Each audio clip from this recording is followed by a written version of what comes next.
Shavua Tov and Chodesh Tov for everyone. This is the week of Parashat Bo, and also we are on Rosh Chodesh Shevat, the month of Aquarius. So, what's in it for us, and what do we have to learn from that, and what do we have to do with that? Okay, so the first thing is about Parashat Bo. That Parashat Bo is very powerful, very important, the most important maybe, because it's dealing with the last 3 plagues of the 10 plagues, and the 10th of them, which is the plague of the firstborn, which means basically the Exodus gets a green light. This is what it is. So this is the parasha of redemption, and this is the parasha of what it's called. Finally, we come to that amazing night, which is a night that is celebrated every year in the full moon of Aries, the night of Pesach. Okay, so why celebrating Pesach today, and what's the message for us right now that we're starting the month of Aquarius, the month of Shevat? What's the connection? So let's try to see that. And the story is like this. We're starting, first of all, last week we had those 7 plagues. Okay, 3 are in this week. Why 7 and 3? If you study a little bit Kabbalah, you know that 10 Sfirot, it's always divided to 7 lower ones and 3 top ones. Okay, now, but the context again, to repeat, whoever did not listen to the previous parashot, we are now in a period of 6 weeks which are called Shovavim, initials of Shmot Va'era Bo Beshalach Ito Mishpatim.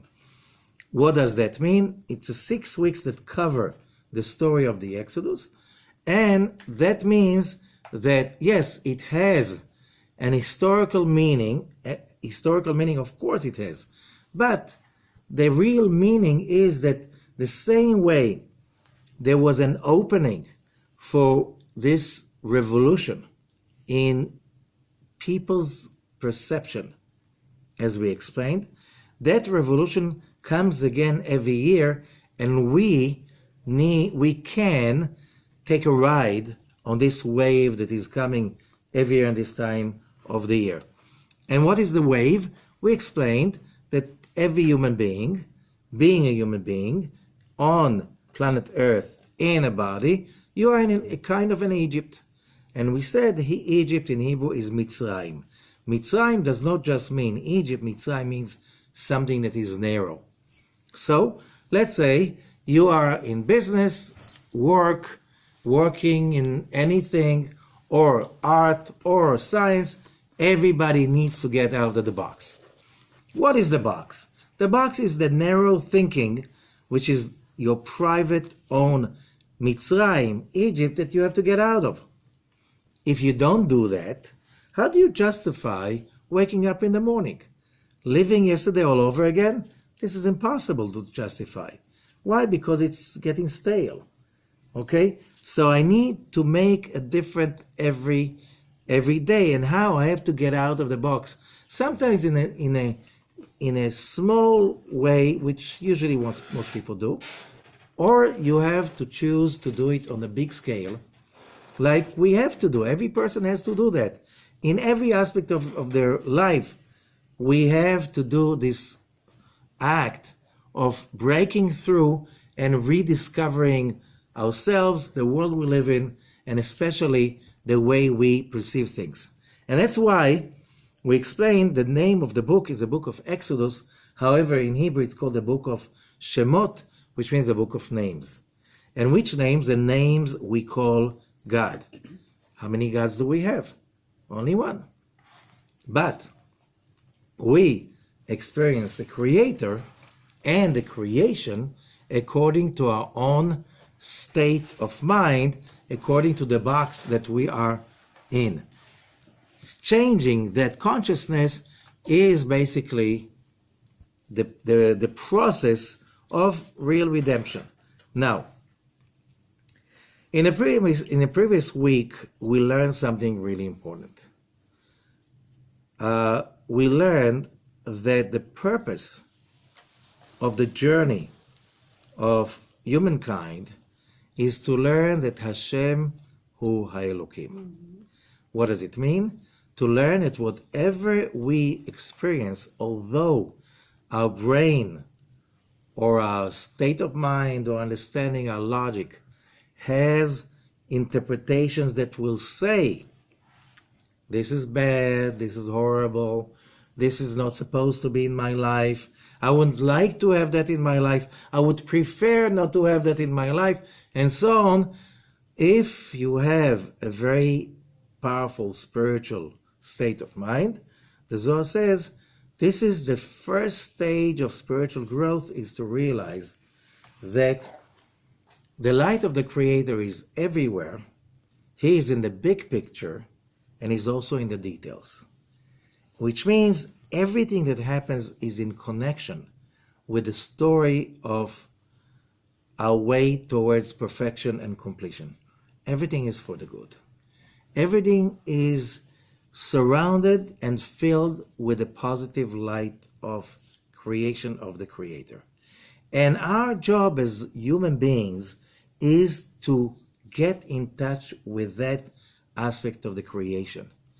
Even though things can get painful, uncomfortable, scary, messy, whatever, we always have to learn to connect to the consciousness that says, yes, it could be uncomfortable, could be not nice, not right, not even just, according to our own logic, but in a big picture, it is for the good.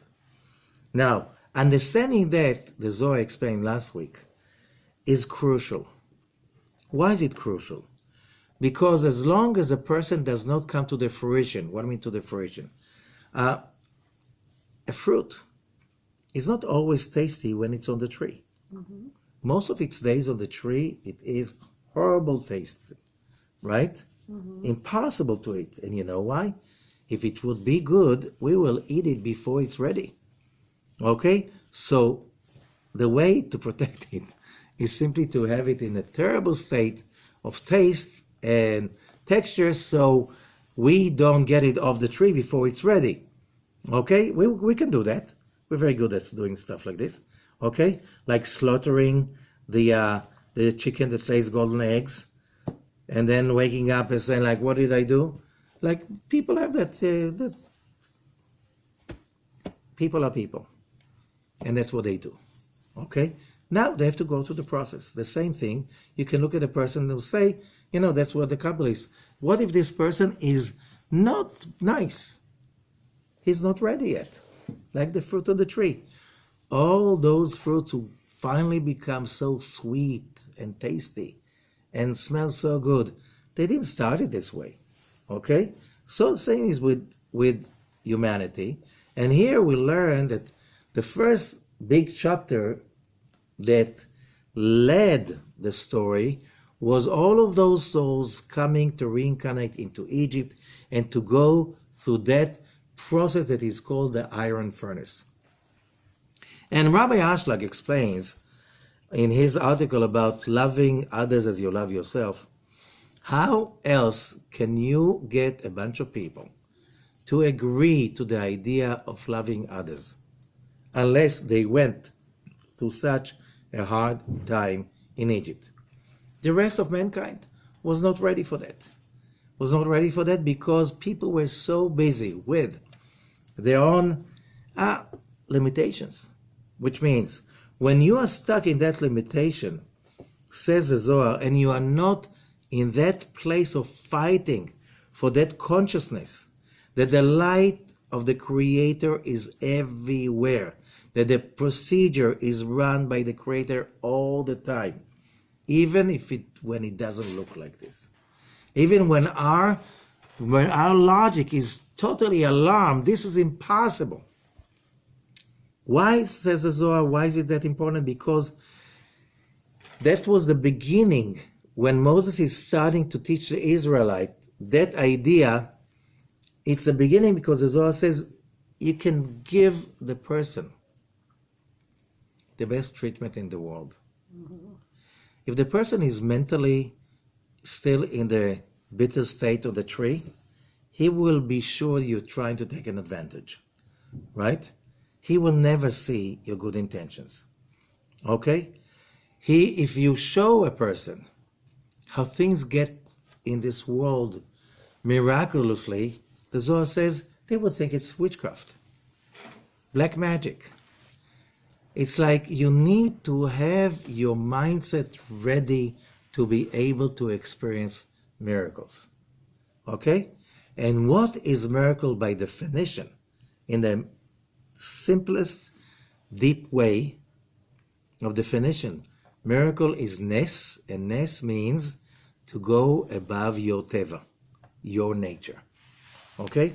So yes, it says that the nature of a human being, when he's born, is always evil. That's in Genesis already.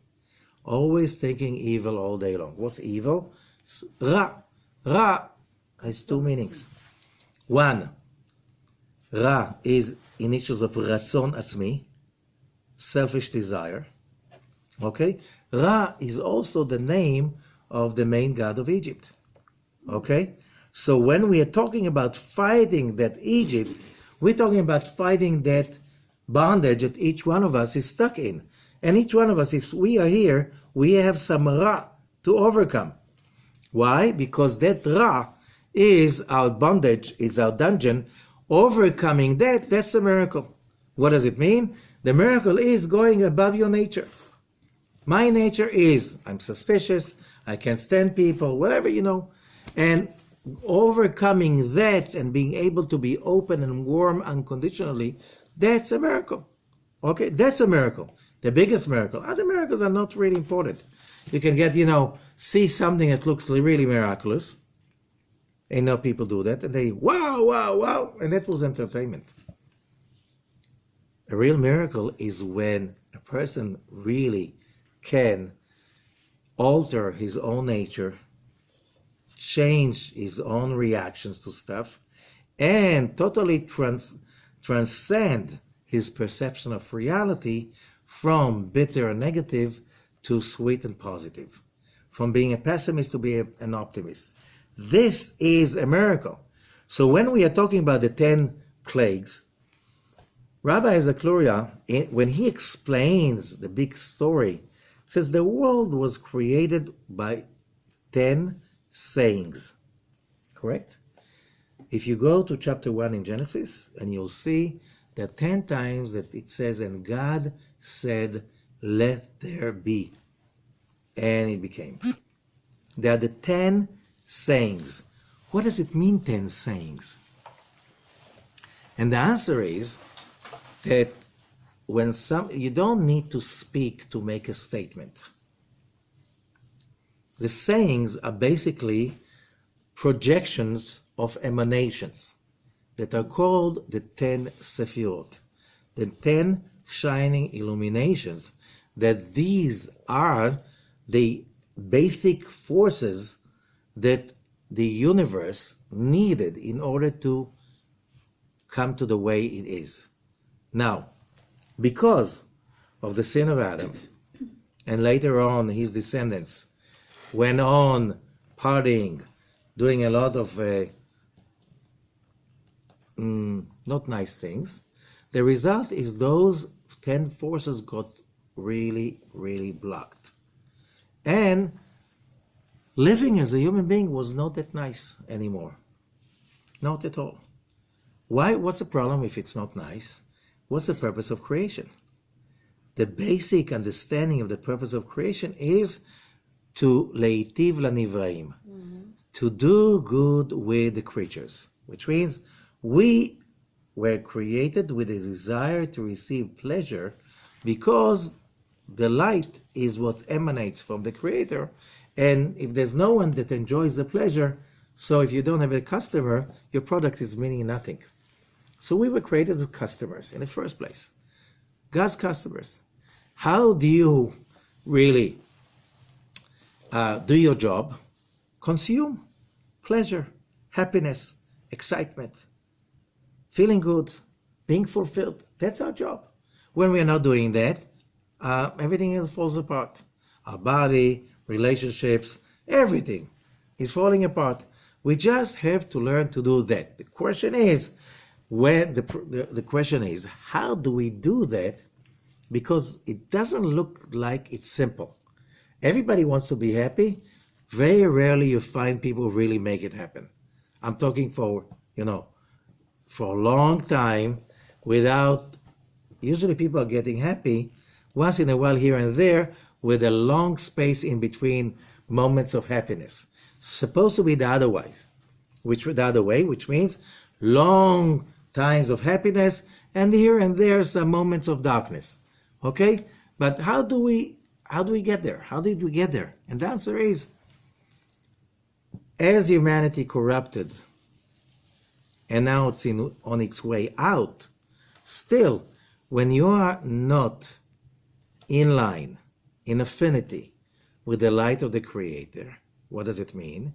We were created, also fulfilled. However, we were created in His image. His image means every human being needs to be a creator. And being a creator means three things. A, you are independent. You need nobody's favors. B, you are creative. Okay, you don't feel useless. C, you are a giver. If you don't have these three, you cannot be in affinity with the light of the Creator. Now the problem is like this, says Rav Ashlag, the world was very selfish. Why was the world selfish? Because we were, like we are today, we were stuck in a body. And the body is, where it says, Yetzer Lev Adam Ra Minorav. The inclination of the human heart is evil from youth. And our journey is to turn it from selfish into altruistic, from lazy into creative, from receiving into sharing. Okay? That's our journey. When we don't do that, we sit in the dark. Oh yeah, I want the light, but in order to connect to the light, we said many times, you need to get in touch to the network. The question is, can you apply to be online? Because in order to get your house on into the network, you have to qualify, right? You have to be wired properly. Most people are not wired properly, which means the moment they're getting wired, they get, everything goes berserk. Correct? Why? Because when it's not wired properly, how do you wire it properly? Here's the book. This book is called 5 Books of Moses. It tells you how to wire yourself so you can get online. However, the question is, how do you get there? How do you get there in the first place? Because here we have those 600,000 people in Egypt, Israelites. They're not wired because they're really going through very, very dark times of their lives, right? They're being abused. They are being forced labored. In forced labor, their children are being thrown into the Nile. All kinds of horrible atrocities are happening. What's wrong? The point is, they had to go through a cleansing process. Otherwise, they will never be able, says Rav Ashlag, to receive the message of the Torah that, in a way, gives you the idea that if you want to receive, you need to give. If you want to be independent, you have to acquire independence, which means a state of mind in which you do not blame, you're not needy, you just achieve your own self-fulfillment without always telling yourself a story. It's always somebody else's fault. It's not happening. And so on and so forth. And each one of you know exactly what are the stories that your brain is creating all the time. Why is it that I don't feel comfortable with my life? It's always somebody else's fault. Even guilt. My fault. But, in the past, I can't do anything about it. Okay? This is an energy that you have to acknowledge that is part of every human being. If you don't understand that, and you don't understand what we learned last week, that you have to get to that place of knowing that there is a power, endless power of good, that is running the whole project, the whole, no exceptions, and also every detail, you're not in business. You're simply hanging there, disconnected to the network, and you're just like going and you do stuff and you feel like, I'm wasting my time, I'm wasting my life, I don't know, I don't get there, I cannot get there, I don't understand what I'm doing. You know that. You look around and you see a lot of victims of that misery that is called disconnection. Okay? Now, how do you get the first group ever of people that were selected, souls, to go through a very accelerated process in order to be able to open up? As we said, how many sfirot, how many sayings were there in Genesis? 10. How many plagues were there in Egypt? 10. Why 10? To cleanse the 10 sfirot. What was the result? 50 days later, on the 50th day, the children of Israel are standing on Mount Sinai and they're getting what? The 10 dibrot. Wrongly translated as 10 commandments. Never said so. That's one of the biggest lies of the Dark Ages. And a lot of people didn't get it that it's over yet. Okay? But what it says, dibrot, means sayings. Like the first ones. Releasing the life force of the creation all over again. What did we need to do to get there?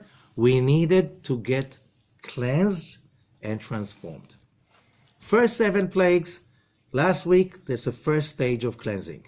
Second stage of cleansing is this week, but I want to come to the 10th of them, the most important and most famous of them, the plague of the firstborn. And here we go, in order to understand that, we have to go to chapter 12 in Exodus, verse 1. Now, there's something very important about it, because when the Torah starts, in the beginning God created the heaven and the earth, right? Bereshit bara Elokim mitz. And Rashi, the big commentator from France, 11th century, the biggest of them all, he says the Torah should have started on chapter 12, verse 1 in Exodus. There where it should. Why did it start earlier? Well, why creating the world and all of that stuff? That's where the story really starts today. Now, that's when it really starts. Why? So let me try to explain it. What does it say? Vayomer Hashem el Moshe vel Aaron, and God speaks to Moses and Aaron be'eretz Mitzrayim, in the land of Egypt, saying, verse 2, החודש הזה לכם ראש חודשים ראשון הוא לכם לחודשי השנה. This month is for you, the head of the months. It's the first one for you of the months of the year. Okay? So, and Rashi explains over here. Rashi, by the way, was like the Google of the 11th century. He simply knew by heart all the places, anywhere, in any writings, in Jewish history in the few thousand years earlier, before him, who said what and when about each verse. Okay? So he usually does not invent things.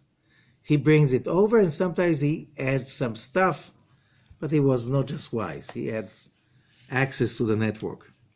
And he says as follows, what I mean this month, הראהו לבנה בחידושה ואמר לו, כשהירח מתחדש יהיה לך ראש חודש. God showed Moses the new moon, and he said to him, when there's a new moon, a new month is starting. Okay? ואין מקרא יוצא מידי פשוטו. Don't take it literally, but first, this is very important. He also said, but this month is going to be Iyar, Nisan, the first month of the Hebrew year. The next month will be Iyar, the next month will be Sivan, which means God is teaching Moses all the story of the Hebrew calendar, how to create it and how to operate it. And it's operated like this till today, 34 centuries later. Okay? Now, and it's still working, mathematically it's still working. Now, question is like this. Why is it that right now, before the Exodus, you're busy with astronomy, astrology, creating a calendar? Get out of Egypt already. You'll have 40 years in the desert to study that. And the answer is very important, because when you go into the Talmudic explanations of what does it mean, this month is for you, lachem.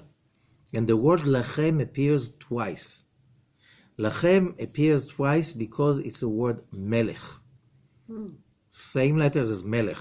Melech means what? A king. You want to be a king?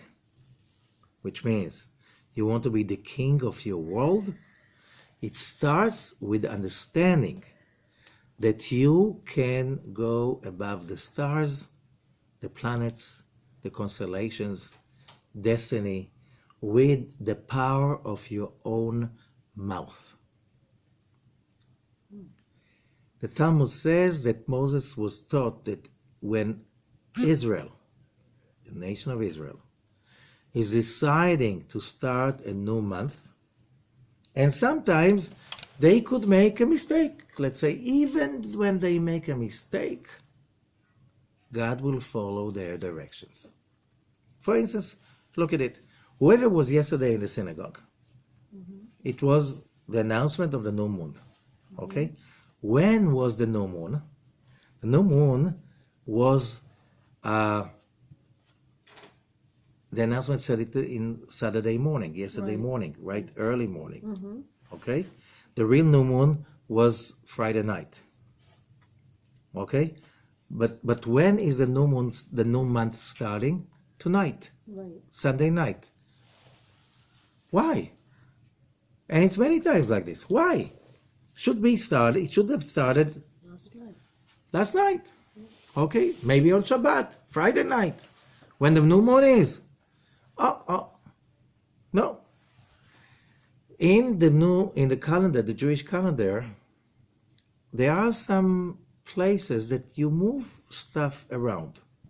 What does it mean? Did you ever notice that Yom Kippur will never happen on Friday or on Sunday? They move it. How? We just move it. So it's calculated this way that certain holidays won't fall on certain dates because it makes it really impossible to handle. Okay? So when you say the blessing over tomorrow morning on Rosh Chodesh, Baruch Ata Hashem, there's in the Musaf of Rosh Chodesh, the special prayer for Rosh Chodesh, Mekadesh Israel v'Rashei Chodashim. The one who sanctify Israel and the new moons. When we did yesterday the Musaf, we said Mekadesh HaShabbat, not Israel v'Shabbat. Why? Because there are no Rashei Chodashim without the nation of Israel deciding and announcing when that happens. Same thing about the holidays. Because the holidays come by the dates, so it always Mekadesh Israel v'Yom HaZikaron, Mekadesh Israel v'Chag HaShavuot. Okay, why? Because the holidays, when do they come?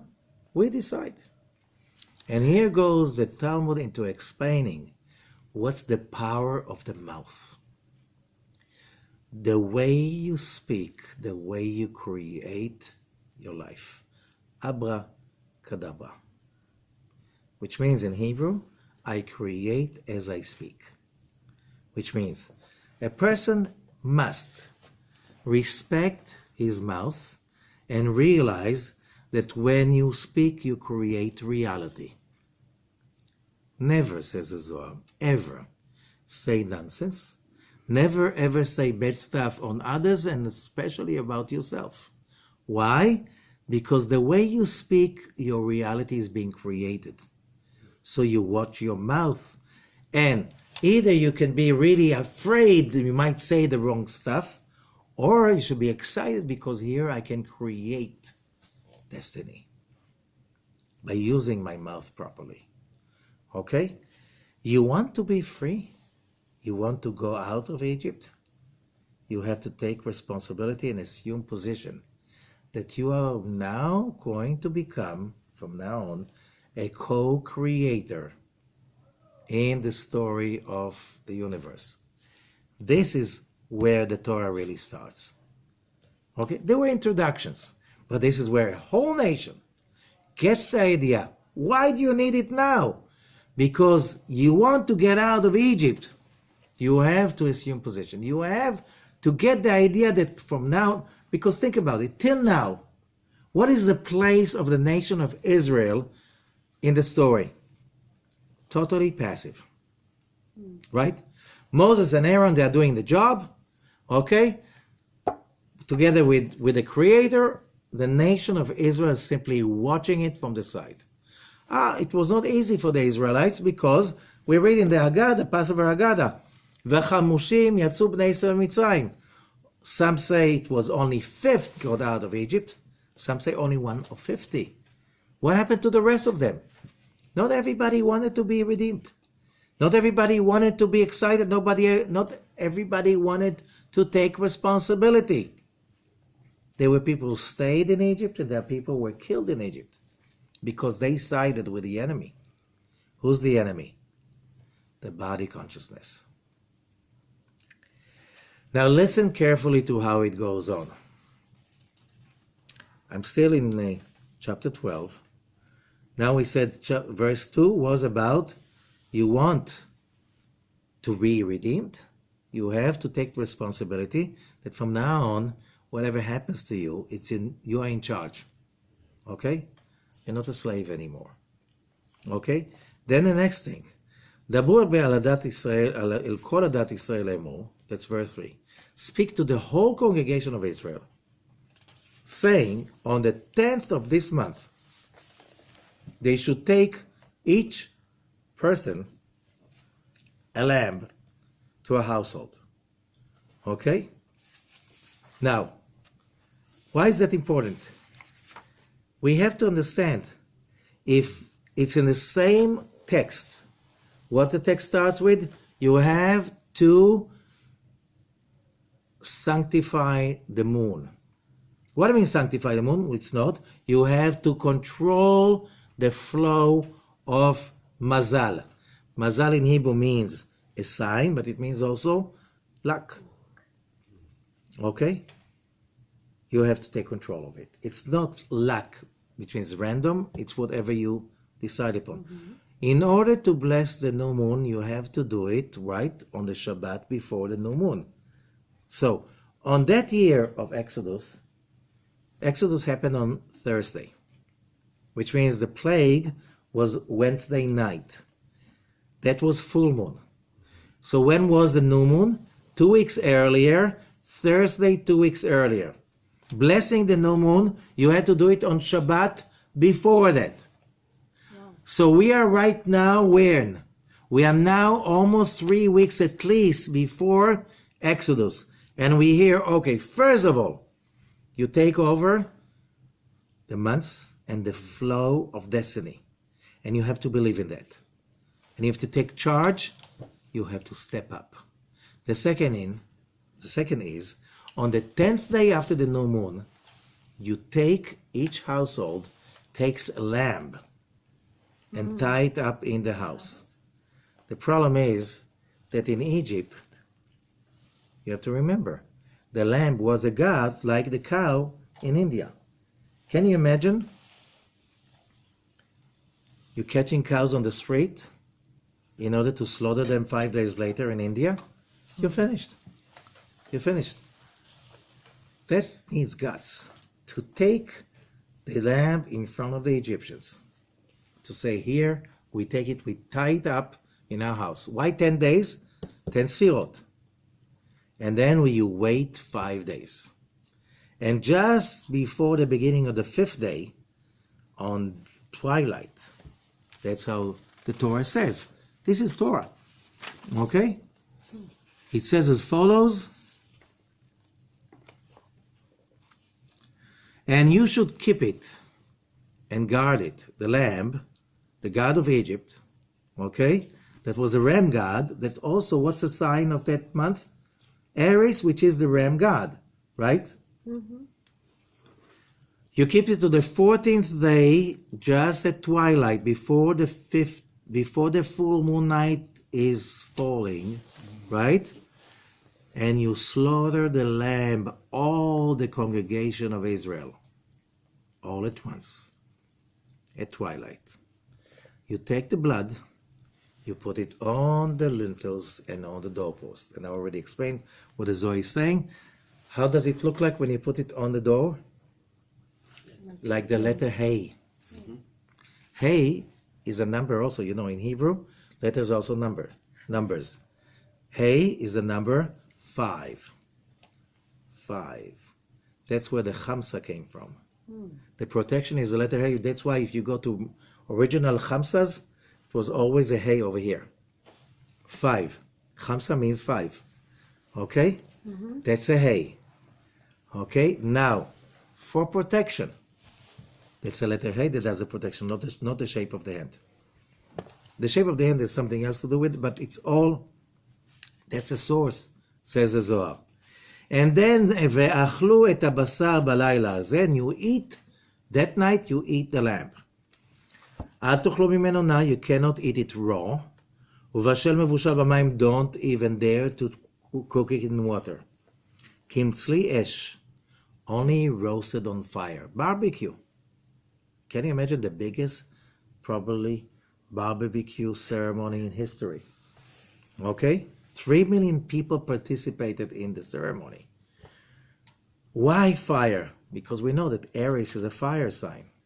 The fire symbolizes the ego, the flare of passion, desires, anger, whatever goes with envy, jealousy, all the negative. And how do you destroy fire? Only with fire. Because if you try to put down the fire, it will erupt. Only way is you reharness it to hitlahavut, excitement about doing good, excitement about being happy, excitement about love, sharing, caring, creativity. You have to transform it. You cannot destroy it. Okay? That's a concept. Lo tutiru mimeno boker, don't leave anything till the morning. And whatever is left, burn it in the fire in the morning, which means they had to stay till the morning in Egypt. Right? And so when is this being said? As we said, almost 3 weeks before the day, okay, of the Exodus. Verse 11. That's how you will eat it. Motnechem chagurim, na'alechem beraglechem. You're being dressed up, you're being, ready to go. Makelchem beyadchem v'achaltem oto b'chibazon. You should eat it in a rush. Why in a rush? You have time till the morning. How long does it take to eat lamb? If you do the barbecue at twilight, how long does it take to eat? Half an hour. Yeah. So what's the rush?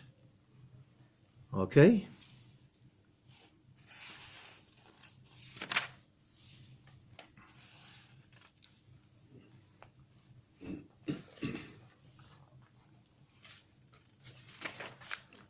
Now, we skipped one very important verse. Verse 8. Ve'achlu et habasar balayla hazeh, and they will eat the meat on that night. Tzli esh, roasted on fire. Matzot al merurim yochlu. Matzah and bitter herbs. You eat it. So why did the Israelites eat matzot, unleavened bread, on the night of Passover? Because God told them to do so. When did He tell them that? More than 2 weeks, at least more than 2 weeks earlier. So, what's the story about that? We eat matzah on Passover because we didn't have time to get out. So we made. There's no base. That's a story. That's a Torah itself. Everybody who has the book of Exodus can read it. So what's the story? It was a story for the kindergarten. Read the story. Nobody bothers to read the story. So why do we have to eat matzah? And what's the rush? Says Rabbi Isaac Luria. In order to get out of Egypt, remember, Egypt was a whole network of black magic, right? Mm-hmm. Whoever learns the archaeology of ancient Egypt, there was nothing. It was not connected to the network of their magic. Everything was witchcraft and magic, everything. Okay? With that black magic, they harnessed their slaves, not even to have hope to get out. You had to break that magic in order to achieve the real magic of freedom. Mm. Okay? Now, how did that happen?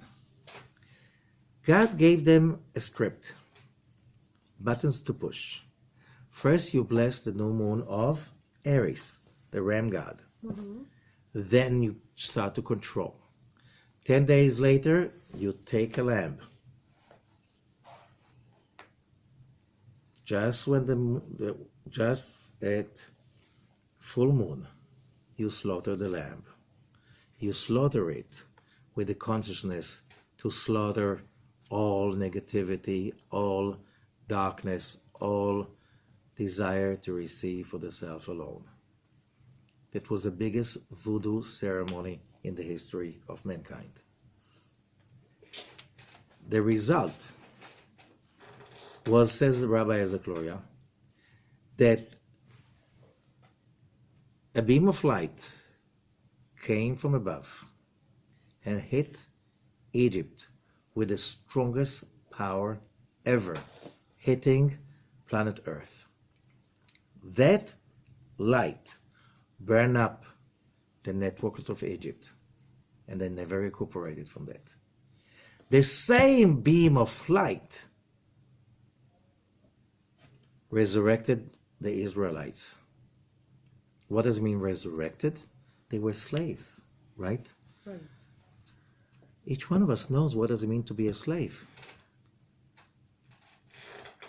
We can be slaves for habits, opinions, all kinds of stuff that makes us miserable. We know it makes us miserable, and we can't find our way out. How can we get our way out of it? And here we get the answer. Here we get the answer. Give an example. The most successful system for helping people to get out of addictions is called the 12-step program. Right. The major concept of the 12-step program is that if you don't believe in a power above you, you have no hope. There's no hope for you. You're trying just to save yourself by recycling the same old thoughts and emotions, you're doomed. You can never pick yourself like this and lift yourself above where you are. You want to lift yourself above, you need to open for the Supreme, for the light of the above. It's the only Redeemer possible for humanity. Well, it will never be philosophy. The greatest philosophers were also, I met a lot of philosophers, all of them grim, grumpy. Never met a happy philosopher. It's nothing that you really want to be connected to. Okay? So during the 19th and 20th century, people came with other ideas. Communism, socialism, whatever, all kinds of isms for it. And it sounded so nice. And all of these ideas came to terrible disasters. Because Rabbi Ashlag is explaining a human being and a human society, you can never save yourself by simply interacting with each other. Human nature is evil from birth. You want to get out of it, you need to do one thing. You need to draw the light of the Supreme from the above. They do it here by blessing the new moon, by taking the lamb, by eating the lamb, and then what it says, with the matzah and the bitter herb, they were drawing into themselves so much light. So the power was so strong, but they were ready. They were tortured. When you're tortured for 210 years, what happens to your ego? Down. What happens to your vanity? Down. I've seen people who went through 2 weeks of withdrawal. I'm not talking 210. 2 weeks of withdrawals, there's nothing left from the ego. Crushed, finished, powder, gone. You can talk about love and happiness and God and the light, and they get it. They don't argue with you. Why? Because the ego is crushed, is finished, and it's not there. It will take it a while to get back. Okay? But when, after 2 weeks of withdrawal, you don't have any resistance against truth. We were going through that procedure. That was the last hit. What happened on that night, the amount of light that came in, says Rabbi Zachariah, was the amount of light that needs to get a person from being a fetus to a baby, to a child, to bar mitzvah, to a grown-up, and to become a prophet. All of those levels got in one evening. Why? You will never get out of Egypt otherwise. Can you think about it? You go to a bunch of Jews and you tell them, let's go. And ask you, where to? Say, to the desert. And what are we going to do over there? Oh, we're going to get the Torah. And do you have a business plan? Did you hire a catering system? It's in the desert. Let's set a committee. You know, you want to kill something? Set a committee. And we kill it, right? You will never get out of Egypt. And in other ways, like a lot of the Israelites said to Moses, look, Pharaoh is gone. He's a goner already. You have already a first world country, the whole system. Why do you have to start to go to Israel? There's nothing over there. Nothing. You have to start all over from the beginning. Here we have everything. We have water. We have pyramids. We have tourism. We can do, everything is ready. Just take over. They're finished. They're crushed. Let's take over. Who would go to the desert? Only crazy lunatics, which means people who really want to change the world and don't care about anything. But we can't take our real estate with us. When you're in prophesizing, you don't care about it. You just go. And that's what happened to us. You want to be free, totally free? You need to get the light. And then you find yourself doing illogical stuff, but true stuff. Stuff that you will never regret. Stuff that you say, wow, thank God we got out of there, because look where we are right now and where we have been. What if we just stayed mediocre in the same place? We'll be dead. The light that came that night, and what's the connection? Rosh Chodesh of Aquarius, Shevat. Mm-hmm. How do you call this month? It is Shevat. Shevat, it says in few places, it's a symbol that this month connects to the time of the Mashiach. When Balaam is trying to curse, but then he starts to prophesy good stuff, and he's saying, Darach kochav mi Yaakov. A star will shine from Jacob. Vekam shevet leIsrael. And a scepter will come to Israel. Scepter of the Messiah. Scepter is shevet, but it's the same letters as Shvat. Shvat. Think about it also. Look about the zodiac, right? Shvat is in the middle of the winter. It's the middle month of the winter. Mm-hmm. Okay? Now, if we're starting for the first season, this is the spring, right? The middle month of the spring is Taurus. What's the symbol of the ox? Okay, let's go to the summer. The middle month is Leo, which is the lion. Reminds you something? Ezekiel's chariot. 4 animals that symbolize the whole thing. The ox, the lion, then we have the eagle. We don't have an eagle, sign of eagle. Oh, yes, we do. The middle month of the fall is Scorpio. But when the Scorpio is corrected, he's becoming an eagle. Here we got an eagle. What's left? The middle of the 4th season, the winter. We have what? Aquarius. But did you ever look at the sign of Aquarius, how it looks like? There's a man holding a bucket. What's the 4th element in the chart of Ezekiel? Man. Here he is. The one who's holding, and how do you say man in Hebrew? Ish. Ish, the man, is the Messiah. So we have all of it. So this is the Messianic age, the age of Aquarius. Why is he holding a bucket? In Hebrew, how do you say a bucket? Dli. Dli. Says all the sources are saying like this. Dli comes from the verb in Hebrew lidlot. Lidlot means to draw.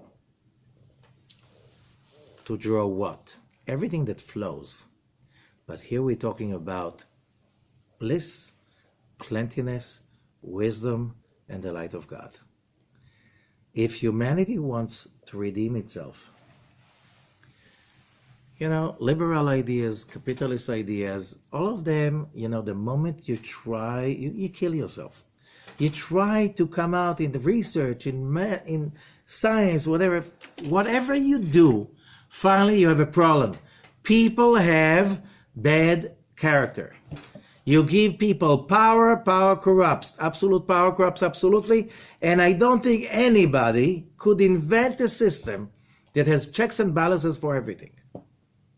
So you call it deep state, you call it dictatorship, you call it everybody's trying to check and balance everybody else. And the result, everybody tries to destroy everybody else's efforts to make the world better. With good reason. We save the world from them. Who is them? And what right do you have to take control over everything? And who is going to control you? No, I'm okay. Nobody's okay. Human beings are human beings, and human beings make mistakes, period. If you're not making mistakes, you're an angel. Check for the wings. If you can't find them, you're probably not an angel. You are, right? You're a fallen angel, and even fallen angels make mistakes. Okay? That's a given. How are we going to redeem ourselves? Only by drawing the light of God from the above. Everybody wants to be redeemed. Everybody wants to change. Everybody wants to be better. Everybody wants to be happier. Everybody wants to have less trouble from their own inner voice that brings guilt, remorse, anger, upset, I'm not worthy. All of these voices inside that can destroy the whole story. Every time things get better, poof, here it goes all over again. How do you remove that? Here's the story. Look, the Israelites, what do they do to redeem themselves? They take a lamb, they slaughter the lamb, they eat it with matzah and with bitter herbs.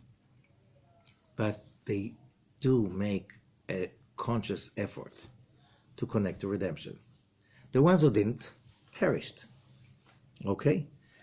What's the message for us? This is the month of Aquarius, and the month of Aquarius is it's not just about knowledge. It's the knowledge of God. It's not about a God, but the God of mercy. How do you connect to that God of mercy? You need to make efforts to connect to it, and the Torah is giving the guidelines. It's not just that you're nice to people because it's nice. No, it's when you are nice to people, you are doing it because that's a way to bring in bliss to this world. When you help people, you do it. When you help yourself, you do it. You have to learn to connect your consciousness to the endless light that feeds this universe. And you have to have your consciousness conditioned to do that, because otherwise there's no way out. There's no way for freedom, there's no way for redemption, not for the single individual and not for mankind, because you look around. And he said, we thought it's going to be better, it's just getting worse. No, it's not getting that worse. But we are starting to be aware there's so much to fix. And there's nobody to trust. You go around the world and you see nobody trusts the government. Why? Because, these guys cheat. They think just about themselves. They claim they do it for me. They're public servants. Okay? But they're not. They turn us to be their servants. Okay? By our taxes or whatever. How do we change that? Only when, and you read Isaiah, you read Jeremiah, they prophesize that. You need to bring the knowledge of God. Not God of religion. Guilt, remorse, you have to, you're not allowed to. No. God is, the God that the Torah is talking about is that unconditional love that is there for every person, that is waiting just for each one to say, here I am. I'm okay. I'm willing to draw it in. Here's my bucket. What's your bucket? Your actions. You put the light in everything you do. You train your conscience to bring the light in everything you do. You learn how to connect, to trust, and to be attached to that light in everything you do and you think. That's why you study Zohar. That's why you study Torah. Not to be wise, not to be nothing. And that's the only solution. And this is what redemption is all about. On one hand, you have to do the step. Asking for it, wanting it, willing to get it. Okay? The other one, to realize you can't do it from yourself. You need to allow that light of the above to come in. You have to allow it in. You can't do it by yourself. You can do some actions, but the real light is not coming from you. That light is everywhere, but you have to let it in. First, by being aware of it.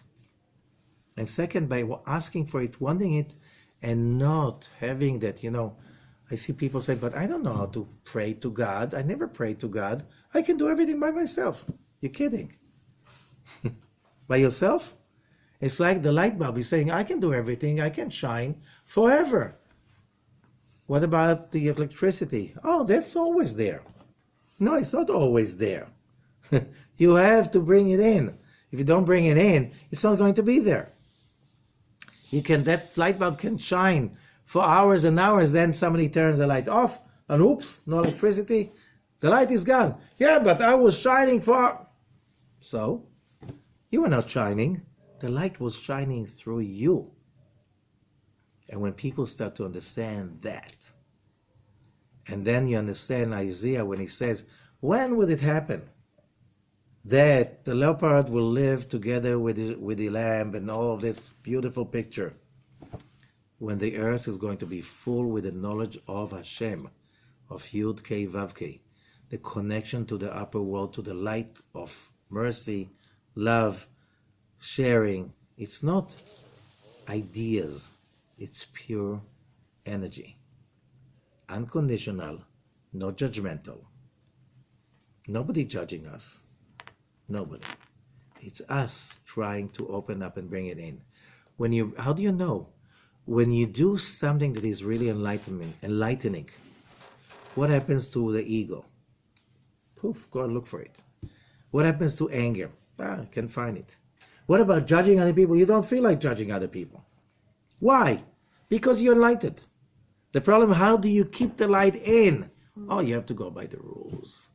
To continue drawing the light and to keep it in by not being selfish, by following the rules, not as a religion, but that's what the world, the future belongs to. Being aware of the network of light, not just of darkness. Thank you. Chodesh Tov, Shavua Tov, all the best.